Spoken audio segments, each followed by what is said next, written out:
It's human nature to want to know who's speaking.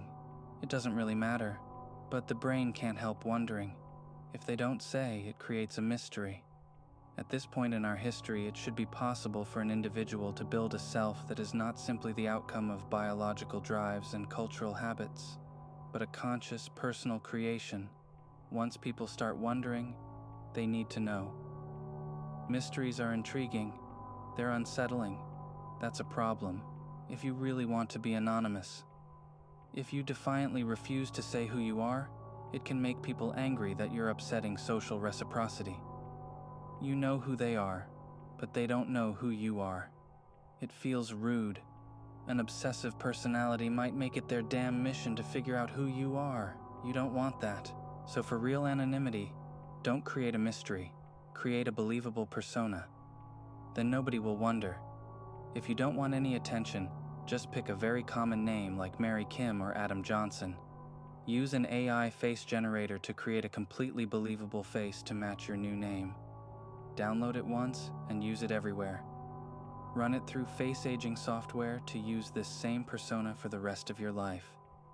Pick a city and say it's your location to avoid that question too. For email, mailbox.org is great and doesn't care who you are. Create social media profiles with your new name, email, city, and face. Nobody will wonder who you are if you answer that question. Instead of block and battle, deflect and settle. That's better anonymity. But if you want to be both anonymous and famous, pick a name that is rare but believable. Cool, but not too cool. Pick a name that has the .com domain available, so you can really brand it. Now you can create anything online freely, and nobody will doubt your identity. Create and post a backstory to answer the frequently asked questions. Then, instead of wondering who you really are, they can focus on what you're really saying. The good life is created through constant reminders of your vision and programming the identity that would actualize it through aligned action. Do you even know who you are? Your identity, your concept of self, your personality, that little character you've been playing in the game of life. A web of ideas that shape your perspective, a perspective that shapes your perception of situations, a perception of situations that determines the choices you make, the choices you make that result in who you are and the quality of life you live. You are a perspective vessel in a relative reality.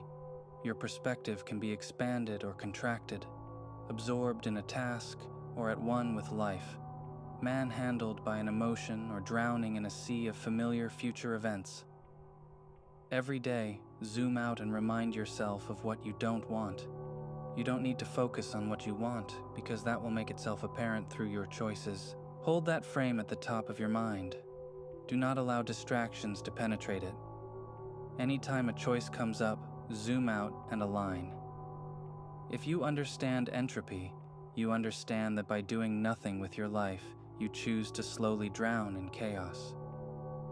You don't stay the same. You dig yourself deeper into a hole without trying. And always remember, the good life demands consistent effort toward your own goals.